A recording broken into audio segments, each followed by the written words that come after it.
Hello children, welcome to my channel Study Kids. Today our chapter is solids, liquids and gases.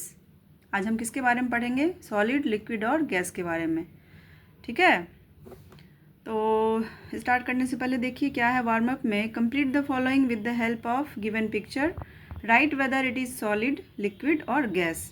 Okay, बताना है कि ये क्या है, सॉलिड है, लिक्विड है या गैस है. क्लाउड्स गैस है, हॉट एयर बलून गैस है, रेन ड्रॉप लिक्विड है और बास्केट सॉलिड है. ठीक है, ये तो आप लोग सब जानते ही हैं.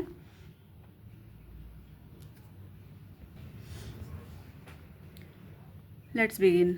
We see a variety of things around us. हम लोग चारों ओर बहुत सारी चीज़ों को देखते हैं. Some are big while others are small. उसमें कुछ बड़े होते हैं तो कुछ छोटे होते हैं. Some things are heavy whereas others are light.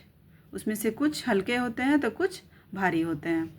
This is because different things have different masses. और ये क्यों होता है? क्योंकि डिफरेंट थिंग का जो मास होता है वो भी डिफरेंट होता है ना. तो मास क्या है? Mass of a thing tells us how light और हैवी एन ऑब्जेक्ट इज़. मास हमें क्या बताता है कि कोई भी ऑब्जेक्ट हल्का है या भारी है, कितना हल्का है कितना भारी है, ये हमें मास बताता है. ठीक है. All objects, whether too small or too big, occupy space. सारे ऑब्जेक्ट चाहे वो छोटे हों या बड़े हों वो जगह लेते हैं. ठीक है ना. Anything that has mass and occupies space is called matter. कोई भी चीज़ जिसमें मास होता है और जो जगह लेता है वो क्या होता है? मैटर होता है. ठीक है. डू यू नो, देखिए क्या है कि मास can be measured with a beam balance. है ना. मास किससे मेजर होता है? बीम बैलेंस से. Now next topic is states of matter. अब मैटर का कितना स्टेट होता है चलिए वो जानते हैं. In nature matter exists in 3 different states. ठीक है ना. मैटर 3 रूप में रहता है. Solid, liquid and gas. Okay, 3 रूप क्या है उसका? सॉलिड है, लिक्विड है और गैस है. ठोस, द्रव और गैस. ठीक है. सॉलिड्स, चलिए जानते हैं सॉलिड क्या होता है. Solids have a fixed shape, size and definite volume. Solid का जो शेप होता है वो फिक्स्ड होता है. ठीक है. साइज भी फिक्स होता है, उसका वॉल्यूम भी फिक्स्ड होता है. ठीक है, डेफिनिट होता है. दे occupy space, they do not flow. जैसे कि देखिए यहाँ पे ये सारे सॉलिड थिंग है. ठीक है. इसका शेप जो होता है ये फिक्स होता है, ना तो ये बढ़ने वाला है ना ही घटने वाला है. ठीक है. ये स्पेस भी लेते हैं but they do not flow. ठीक है, ये फ्लो नहीं करते हैं. For example pencil, book, chair, table, brick etcetera. Okay. Now liquids. Liquid के बारे में जानते हैं. Liquids do not have a fixed shape but have a definite volume. Liquid का जो शेप होता है वो फिक्स्ड नहीं होता है. ठीक है, लेकिन उसका वॉल्यूम जो होता है वो डिफिनिट होता है. ठीक है. They take the shape of the container in which they are put in. वो जो है जिस कंटेनर में रखे होते हैं, ठीक है, वो उसका ही शेप ले लेते हैं. They flow easily from higher to lower levels. वो जो है हायर से लोअर लेवल्स में ईजली फ्लो करते हैं. Some examples of liquids are water, milk, juice, soup and tea. जैसे कि यहाँ पे देख लीजिए ये सारे लिक्विड्स हैं. Okay. Now gases. Gases occupy space and move from one place to another. Gases भी स्पेस ऑक्यूपाई करते हैं और एक जगह से दूसरी जगह मूव करते हैं. They neither have a definite shape nor a definite volume. उनका ना तो शेप डेफिनिट होता है और ना ही वॉल्यूम डेफिनिट होता है. They take the shape of the container in which they are kept. वो भी जो है जिस कंटेनर में रखे होते हैं उनका शेप ले लेते हैं. For example inflated balloons, inflated tyres etcetera. Air is also an example of gas. Air भी गैस का ही एक एग्जाम्पल है. Do you know we breathe in oxygen and breathe out carbon dioxide. क्या ये तो आप लोग जानते ही होंगे कि हम लोग सांस में क्या लेते हैं? ऑक्सीजन लेते हैं और सांस जो छोड़ते हैं वो क्या होता है? कार्बन डाइऑक्साइड होता है. ठीक है. अब है differences among solids, liquids and gases. इन तीनों में क्या डिफरेंसेस हैं चलिए ये पढ़ते हैं. Solids. First point is solids have a definite shape and volume. ठीक है. Liquids do not have a definite shape but they have definite volume. But in gases do not have a definite shape and volume. Okay. Solids do not flow, liquids flow, but gases also flow. ठीक है, तो ये जो है इन तीनों में differences होते हैं।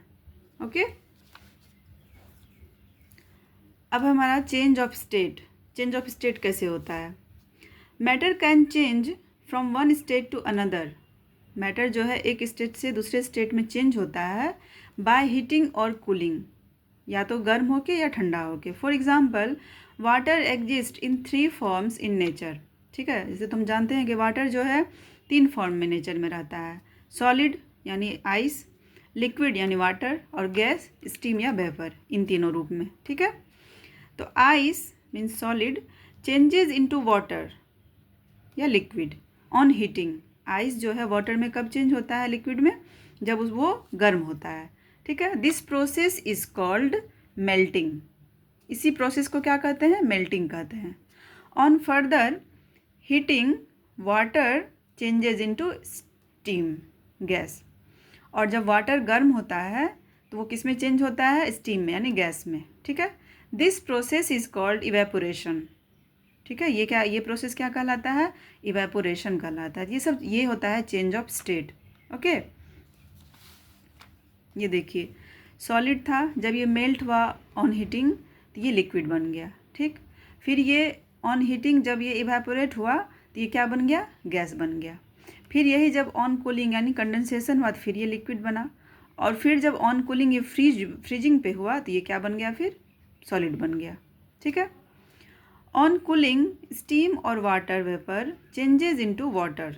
ठीक है, ऑन कूलिंग के दौरान जब स्टीम वाटर वेपर चेंज होता है इनटू वाटर, स्टीम या वाटर वेपर चेंज होता है इनटू वाटर में, तो वो प्रोसेस क्या कहलाता है? कंडेंसेशन कहलाता है। ठीक है, ऑन फर्दर, और दूसरी ओर cooling water changes into ice. ठीक है, कूलिंग के दौरान जब वाटर चेंज होता है आइस में तो वो प्रोसेस क्या कहलाता है? फ्रीजिंग कहलाता है। ठीक है, अमेजिंग फैक्ट में देखिए क्या है कि water boils at 100 degree centigrade and forms vapour. Water boil किस पे होता है? 100 डिग्री सेंटीग्रेड पे, और वेपर बनता है। This is called boiling point of water. तो बॉइलिंग पॉइंट ऑफ वाटर क्या है? 100 डिग्री सेल्सियस। ठीक है, water freezes into ice at 0 degree C. Water जो है वो फ्रीज होता है इनटू आइस में कितना पे? 0 डिग्री सी पे। This is called freezing point of water. तो फ्रीजिंग पॉइंट ऑफ वाटर क्या है? 0 डिग्री सी। ठीक है, तो ये था हमारा chapter solid, liquid and gases. इस पे बेस्ड कुछ क्वेश्चन आंसर्स हैं। चलिए ये पढ़ते हैं। फर्स्ट है हमारा फिल इन द ब्लैंक्स। ठीक है, dash have a fixed shape and definite volume. Solids, the air around us is made of many types of gases. Matter can change from one state to another by dash or dash, heating or cooling. Water exists in dash forms, 3 forms. The process by which a solid changes into liquid on heating is called melting. अभी हमने पढ़ा, उसको क्या बोलते हैं? melting कहते हैं। Next है हमारा answer the following questions. First question is what is mass? Mass क्या है? Mass of a thing tells us how light और heavy an object is. Mass can be measured with a beam balance. Okay, next question is what are the 3 states of matter? Its answer is the 3 states of matter are solids, liquids and gases. Okay, next question is what are the solids, what are the liquids, what are the gases? तीनों को define करना है। Solids have a fixed shape, size and definite volume. They occupy space and do not flow. For example, pencil, book, chair, etc. Okay. Liquids do not have a fixed shape but have a definite volume. They flow easily from higher to lower levels. For example, water, milk, juice, etc. Gases occupy space and move from one place to another. They neither have a definite shape nor a definite volume. For example, inflated balloons, inflated tires, etc. Air is also an example of gas. ठीक है, next question है define the following. कुछ term है उसको define करना है। First is matter. Anything that has mass and occupies space are called matter. Second is evaporation. The process by which a liquid changes into vapor or gas on heating called evaporation. Condensation. The process by which vapor or gas changes into liquid on cooling. ठीक है, on cooling called condensation. Next question is why can liquids flow but solids cannot? Explain. ठीक है, liquid flow करता है but solid नहीं, क्या क्यों? Liquids can flow but solids cannot because in solid molecules are closely packed. Solid में molecules closely packed होते हैं. That's why it is hard in nature. So वो hard होते हैं. But in liquid molecules are loosely packed. Okay. So liquids flow but solids cannot. Okay. तो ये था हमारा chapter solids, liquids and gases. Okay. आशा करती हूँ कि आप लोगों को समझ में आया होगा। मिलती हूँ आपसे अगले वीडियो में, और मेरे चैनल पे जो भी नए हैं प्लीज़ मेरे चैनल को सब्सक्राइब कीजिए, लाइक करना, अगर वीडियो पसंद आए तो please don't forget to like, share कीजिए। ओके, मिलती हूँ आपसे अगले वीडियो में। देखने के लिए thank you, take care, bye bye.